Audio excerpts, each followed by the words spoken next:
आज मैं एक बहुत आसान और बहुत प्रभावी मेथड आपके साथ चर्चा करने जा रहा हूं, जिसको आप लोग अगर प्रैक्टिस करेंगे थोड़े समय के लिए तो आप उसका अनुभव कर लेंगे, जिसके द्वारा आपको परम शांति, अपनी आत्मा का ज्ञान और परमात्मा का ज्ञान हो जाएगा। आप लोगों का ये अनुभव है कि सभी विचार बुद्धि के द्वारा बनते हैं, मतलब बुद्धि ही विचारों का स्रोत है। अब मैं ये कह रहा हूँ कि जो चीज़ जिससे निकलती है उसके लिए यह इमेजिन करना कि हम उसमें वापस उसको मिला सकते हैं, ये तो मुश्किल नहीं है। तो चूंकि सभी विचार बुद्धि से निकले हैं, अब हम इसका बैकवर्ड इंटीग्रेशन कर रहे हैं। कहने का मतलब कि सभी विचारों को हम वापस ले जा करके बुद्धि में मिला दे रहे हैं, ऐसा हम मान रहे हैं। जब सभी विचार बुद्धि में मिल गए, क्योंकि वो बुद्धि से निकले थे, तो अब बचा क्या? कुछ नहीं बचा, केवल शांति बचेगी और वो परम शांति होगी, असीम शांति होगी।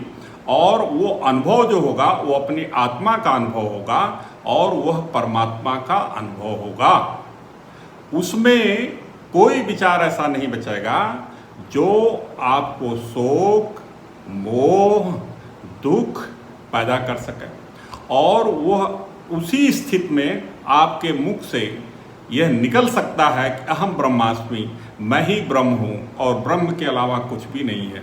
उसी को कहते हैं एक मेवा द्वितीयो नास्ति, एक ही है, दूसरा है ही नहीं। जहाँ एक ही रहेगा, दूसरा है ही नहीं, तो वहाँ फिर क्या शोक, क्या मोह, क्या दुख, किसकी मृत्यु, किसका जन्म, ये सब प्रश्न आपके समाप्त हो जाएंगे। आप इसको शांतिपूर्वक बैठ करके आप ऐसा सोचिएगा कि बुद्धि से विचार निकले, अब विचारों को मैं बुद्धि में ले जा करके विलीन कर दे रहा हूँ और फिर उसका अनुभव कर लीजिए। बस बात इतनी ही करनी है, इससे ज़्यादा कुछ नहीं करना है। और उस अनुभव को आप अपने जो शास्त्र का ज्ञान आपने किया है, जो सुना है, उससे टैली कर लीजिए।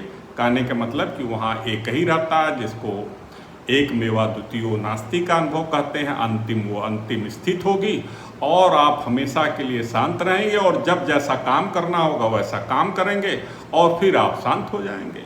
यही अंतिम स्थिति है। धन्यवाद।